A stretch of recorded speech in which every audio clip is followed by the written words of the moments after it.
2. Hey guys, Adam here, the Roof Strategist, and today we're going to have real talk. Real talk about what it's like to get your teeth kicked in at the door. Prospecting can suck. You have days where you muster every single ounce of energy you possibly have to get back out of your door and go knock the next door when the angry drunk homeowner who works third shift woke up and racked his shotgun and told you to get the F off his doorstep. These times suck. They defeat what we do. They take the air out of our wings, but there's a way to get past it. Now, when I came into door knocking, I had zero experience. I had the opposite of thick skin. I was a sensitive Sally. I hated it. I knocked on a door. I had someone screaming at me, "My kid's napping. He's been up all night." And I get like the whole story being screamed at me through the window. I'm like, well, now you woke your kid up. But we've all been there. So what I want you to do is really, really dig deep. And here, I'm gonna give you some tips. This is a hype video to keep you on track. So if you're out knocking doors, put this one on your playlist and play it over and over again when you need me in your ear to say, hey, buddy, get out of your truck. You got this. Go do it. So here's some tips. Number one, you cannot take any of this personally, okay? At all. Truthfully, door knocking was like the best life experience I could have ever asked for in terms of my confidence and my ability to communicate and interact with other people. Because I realized there's an old, I think it's a Chinese proverb, and I'm gonna tell you, it's my favorite one. There's a guy paddling upriver in a canoe, okay?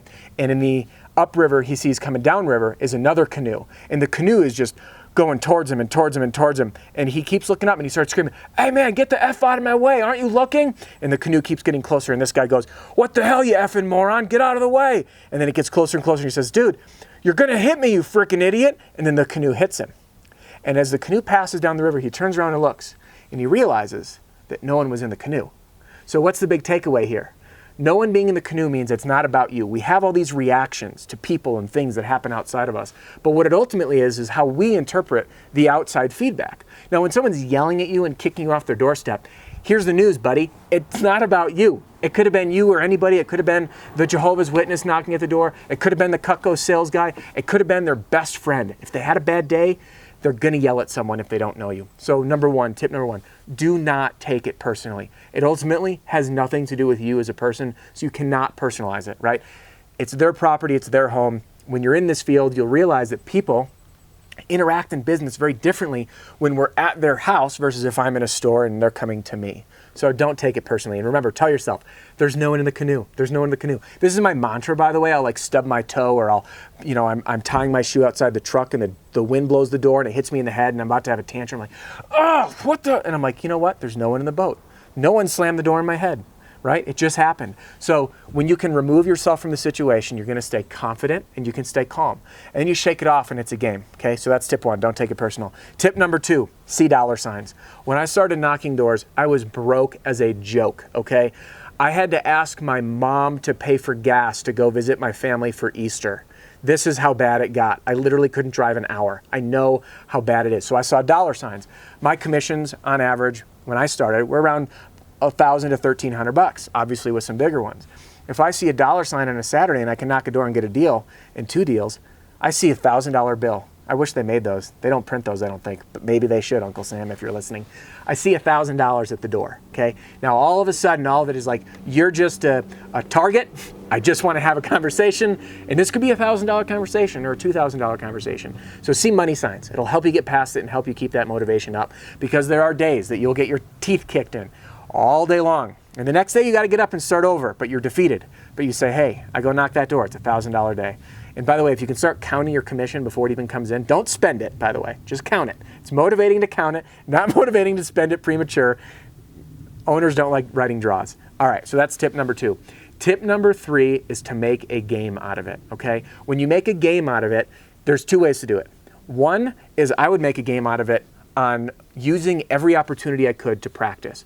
If I had a homeowner that was like chomping down my throat and they're yelling at me and I could just sit there calm, I would make a game out of it to challenge myself to see how long I could just stand in front of them and take it, kill them with kindness and have a conversation, okay? And when it becomes a game, what's amazing is you'll make sales. So there was a guy I'll never forget, 2 old guys, by the way, and both of them were mowing their lawn when I walked up. That was my favorite way to make sales, was when they're mowing the lawn. So I see this old guy mowing the lawn.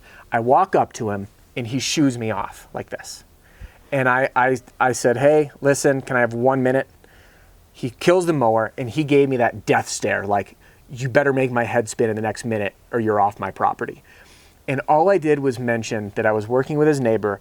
I noticed that his roof looks like it needs to be replaced very soon anyway because it's old, and there's a very good chance that it's hail damage, and I could help him get it replaced using the coverage of his insurance. So instead of the roof probably being about $15,000, I can get it done for your deductible. All I need to do is take a look. I'll take photos. I'll show you what I find. It's up to you. You don't like it, no problem.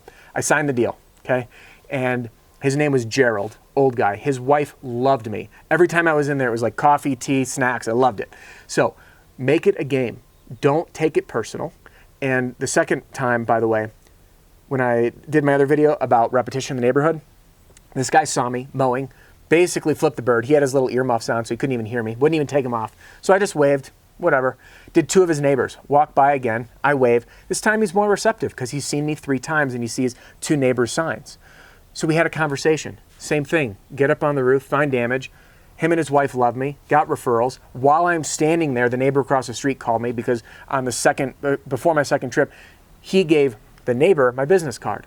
So make it a game to see how long you can endure the discomfort and kill people with kindness. If you can do that, if you can use all 3 of these.